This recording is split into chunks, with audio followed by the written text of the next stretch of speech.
What's up, Freakopolis? TJ And Ian. here at the Freakopolis Geekery on this snowy night.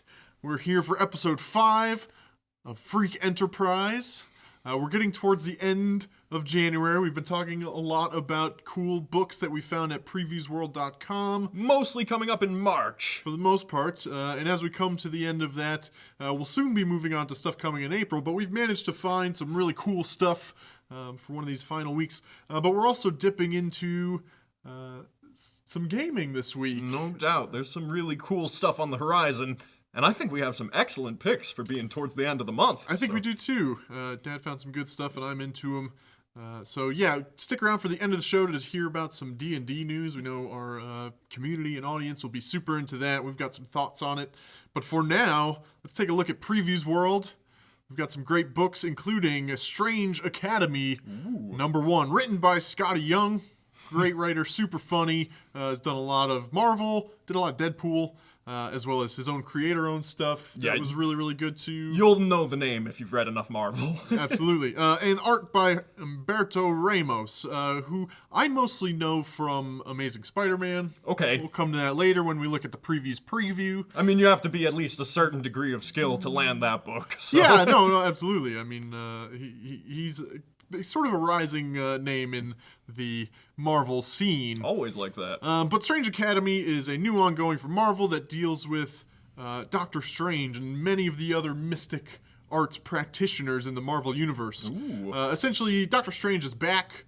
He has a great new #1 out this month. Surgeon Supreme, Yeah, that I thought was a really fun entry. We've got copies of that on the shelf now. And this is kind of playing into that version of Doctor Strange, wherein he is back to basically full power. But he knows that mystic threats are threatening the Marvel Universe and has created this kind of Hogwartsian school. That's a cool way to put it, for sure. Yeah, gathering up all the young mystics and magic users. Yeah, or it's kind of like the X-Men. Ooh, yeah. For like magic users and warlocks and things like that. But here's a quick blurb about it. Young people from around the world with an aptitude in magic have been brought together in New Orleans to study the mystic arts under Strange, Brother Voodoo, the Ancient One, Scarlet Witch, Magic, Hellstrom, and all your favorite Marvel magicians. But with all of the new magic threats, is it too late? That is a lineup of headmasters. Yeah, it's very cool, to have those as professors. Scarlet Witch teaching you all about hexes and magic with her sword and whatnot. Yeah. There's a lot of storytelling potential and there. The Ancient One, who taught Doctor Strange himself. So yeah, that sounds like it would be a hard school to just, take on as a demonic threat or something, Well, as we look through the preview, you might see some of that. They get right into it, really. You get this cool overhead shot of some of the cast of characters, the youngsters, including Emily Bright, who is a new character, who is kind of the protagonist for this series. So yeah, we get sort of a meeting, and then you've got Dr. Voodoo there. Does that turn this issue into a first appearance? I think it will, yeah. Indeed. That's always something to look out for sure. We see some cast members from Doctor Strange, and then, of course, we've got Damien, Scarlet Witch, Magic, Shaman, who wasn't mentioned in the blurb. Right. Pretty cool to see him show up. Oh, yeah. Doyle Dormammu, so Dormammu's long-lost son. And this gives you an idea of that Humberto Ramos art. I think it works really well for this book. I didn't love it in Amazing Spider-Man because he kind of has his own take on the look of a lot of that mythology. Sure. And it's kind of weird when you see the lizard looking like very classic in one issue, and then in the next, Ramos takes over, and he's got a different look. Some reimagined vision of the character. character. And it was just kind of jarring. And not a knock on his art at all, but I think if he gets his own book, he could bring a really cool more style consistent to it. style, yeah. And so here's what you were talking about, the sort of demonic, monstrous threat. Of course. They get right into it in this book. Oh, wow. And the kids jump into action. So looks like a fun cast of characters. The creative team's pretty cool. I'm kind of into it. Yeah, a lot of varied powers and abilities throughout that team as well, already from what we've seen. So yeah, there's Asgardians and there's humans and all sorts of weird aliens and stuff. Yep. So it's very, very cool. Awesome. Really looking forward to this one, actually. It's catching my eye. So. Kind of reminds me of that bar they used to go to, the one from 2015 run of Doctor Strange. Right. Yeah. What was the name of that? Yeah, that amalgamation of different mysterious, mystical characters that would meet there. Not the bar with no name. That's the villain's one. We'll have to look into that. Yeah. Good one. There's also, so you can find this on previewsworld.com. There's also a video from Scotty Young talking about it. I'm not going to play that right now, but I encourage you to go check it out. And that is pre-orderable at your local comic shop or the Freakopolis Geekery now. Moving on to another number one. Ooh. X-Ray Robot, number 1 of 4 by Mike Allred. And with Dark Horse Comics. Yeah, coming out of Dark Horse, which we haven't talked about too much. We haven't. I think this is the first Dark Horse appearance. The first appearance of Dark Horse right here on Freak Enterprise. Yes, but it is. It's one of our favorites. They put out some quality books. Yeah, I love either their creator-owned stuff or their more like history stories are really, really fun too. And Mike Aldred has a long history with Dark Horse in particular. He's kind of like an auteur. He writes and draws all his own books. And really came to fame like in the 90s with a book called Madman. Madman. Yeah, and that he's kind of like a creator's creator. Sure. He's really well respected amongst comic book creators in general, but his books are super fun. He's got a great style. It's very pop arty and kind of, I don't know, feels not vintage, but... Madman there looked about as 90s as it gets. yeah. It's like almost Mad Magazine-y, you know? He's got a certain vibe to him that is really, really fun. And you gave me the synopsis, because I asked before we started this, what is X-Ray Robot? As you read through, I began to think, this is an idea that can only come through in comic books. So Yeah, what absolutely. is that? Yeah. So Max is a family man seeking a more interesting life. While conducting a new experiment at work, the fabric of his reality is torn before his eyes, and a robotic figure appears, claiming to be his 277-year-old self. They go on to fight through multiple dimensions against a being called the Nihilist. The Nihilist. Who wants to revert all life to its pre-Big Bang status. So this is all so crazy of an idea. Yeah, it's very much out there, and it's only a mini-series. This is 1 of 4, so I'm wondering how he's going to... Tell a whole arc for that, yeah. I mean, there's obviously the potential for it to become a longer, more ongoing, or have subsequent series. But having 1 of 4 is pretty interesting. It sounds kind of heady. It does.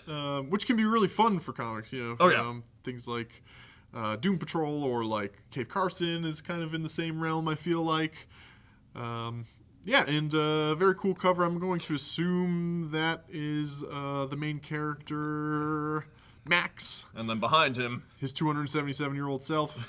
And behind that, his own skeleton. Or something, or something along those lines, yeah. I'm kind of curious, though, like... So, I mean, Max sounds like a great dude so far. You know, I'm wondering... clearly, he's battling against nihilism and stuff, so there's going to be some internal struggle, probably. Sure, yeah, probably a book loaded with symbolism. Yeah, some statement on creation, probably too. You know, I'm curious what the themes are and what the sort of what this is going to bring to the table deeper than an adventure romp. So, despite the rather simple title of X-Ray Robot, where you can kind of get the idea, this is a very cerebral-sounding book. I think so. Yeah, to me, it definitely reads as such. But it's got some great, cover notes to it. X-Ray Robot is another Allred home run by Brian Michael Bendis. You may have heard that name before. Yeah. Quite the writer. So, as I said, a creator's creator. Very cool. Yeah, so that looks really fun. It's pre-orderable at the Freakopolis Geekery now. And we're moving on to some toys. Cool. Not getting to the games yet. What do we have? Star Wars Mandalorian ArtFX statue. We're getting some stuff from The Mandalorian finally. Okay. There's more than enough of a need for Mandalorian collectibles at the moment. Yeah, I think people are going to love this thing. This is an ArtFX statue from Kotobukiya. We've carried some of their stuff in the past, including such as this Stormtrooper. Yeah, so they're like 7 inches tall or so, and they come on these magnetic bases, which is really cool. So you could stick them to your fridge or do whatever with them. And also, a lot of times they come with, like, the Stormtrooper's pauldrons are exchangeable, so you can make him into different... A lieutenant, a yeah, commander, ranks yeah. of Stormtrooper, which brings me back to The Mandalorian, which is coming soon. This is his like first appearance, first episode armor. Oh, gotcha. So I'm wondering if they'll give like his pauldron. The first piece of Beskar armor he gets in the Disney Plus series is a Beskar pauldron. And we know how they know how to do those as snap-on pieces. Yeah, so I'm wondering if this will be the complete edition, or if you're going to get some extra cool pieces with that. So I don't think I've ever seen an ArtFX statue that has made me go, oh, they got the detail wrong on this, No, it doesn't happen. They are gorgeous. They're also sizable, enough that you can appreciate the amount of detail in them. And they are surprisingly well priced for the amount of additional things that you get to potentially put on them, make a scene, and the sweet magnetic base. Yeah, I mean, this guy is priced at $99.99, so he's a little higher than some of the others we've brought in the past. That's true. But it's a hot character, and that's a premium sculpture. It depends on what he, maybe the whole armor is replaceable. So right. The price tag could be accounted for with any number of things. Mm-hmm. But yeah, he is leading the charge for the Mandalorian coming to comic shops near you. I'm sure Baby Yoda, he probably won't get an ArtFX statue, but there will be plenty of that in the months to come. No doubt. So cool. That's a cool look at some upcoming ArtFX stuff. Such a great look. Too. Yeah, that's badass. Great costume, yeah. And we're going to move on to some games. All right. Now, as we hinted towards, Explorer's Guide to Wildemount was announced this week, and I know you have plenty of thoughts on that. I do. Some of them are, I'm rather excited in some ways, and in some other ways my initial reaction was not so great. Until I read on what Wizards of the Coast did with the creative team for this book. They allowed them in. They said, your setting is good enough. You do this on the side, on your own, and it will not get in the way of any upcoming modules or setting work like Dark Sun, the stuff that a lot of the fans are really looking forward to. This came as a surprise. Yes, absolutely. A welcome one. And we should say it's coming soon. This is the next D&D book to come out, and it's coming in March. And what exactly is it? So this is Matt Mercer of Critical Role fame, his original homebrewed setting, and you can count on him to do a good job with the details. Yeah, so this is the world that the Mighty Nine Yes. fought in and campaigned in for, 200 episodes or Quite something a while, like that. yeah. And brought to life as an official D&D product. It's the first new world for 5th edition, which is really exciting. I think for a while, between 2nd and 3rd edition, they were on a Wizards of the Coast, and they were on a kick for creating settings. Yes. Oh, yeah. A lot of the most famous settings came out during that era. And then 5e... Hasn't really seen much of that. We got Forgotten Realms, we got some Eberron, but... Just recently. Yeah, just recently. But now they're diving in, and they're back in those creative roots and leaning into the world's largest D&D streamer, Matt Mercer, to help them make that happen. Cannot blame them there. And so in the review I read, it said that whether you're a fan of Critical Role or not, Explorer's Guide to Wildemount will have more than enough interesting resources and setting work in it for you to incorporate into your game as well. Yeah, they said it's not just a setting book. It is going to have a couple of mini adventures, lots of rumors, ways to make it your own, as well as stuff for players. Yeah, some class. Yeah, some subclasses, including the Wizard School of Dunamancy, Yes. which sounds really, really cool. And then a monster manual portion of its own. So Indeed. you're going to get some new stuff to throw at your players.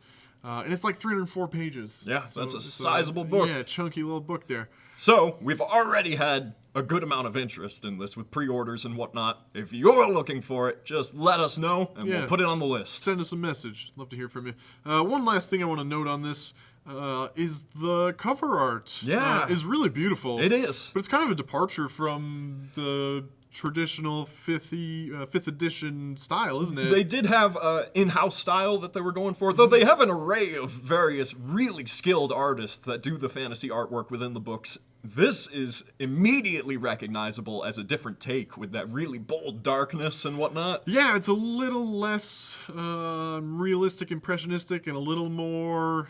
Cartoony almost, Yeah, exactly. Just the shading and the line width and depth and stuff is Perhaps. it's a different take, but I'm into it. This might be an insight as to what the Critical Role cartoon style may look that like. could be. You know? We know Yeah. that's coming. Yep. Oh, that would be beautiful. That would be if it was- beautiful, to see yeah. this stuff in motion would be Hopefully, awesome. yeah. Yeah, and I mean the races look different too. So I'm excited to see what the contents of this are like. It's got a great bunch of names attached to it. Obviously, the people from Wizards of the Coast and Matt Mercer. I'm sure they'll do a bang-up job. Absolutely. So any of these things can be pre-ordered at the Freakopolis Geekery now. You can check out previewsworld.com for the comics and toys, and send us a message at facebook.com/Freakopolis, or send an email to tj@freakopolis.com if you'd like us to get this in for you, hold it for you behind the shelf, and make sure that you get a copy of something you thought looked really, really cool. So, that makes up for episode 5 of Freak Enterprise. Very glad to show off some of these awesome upcoming items. And, anything more to say, Teach? No, we'll see you next time. Sounds good. Catch you later, guys. Thanks.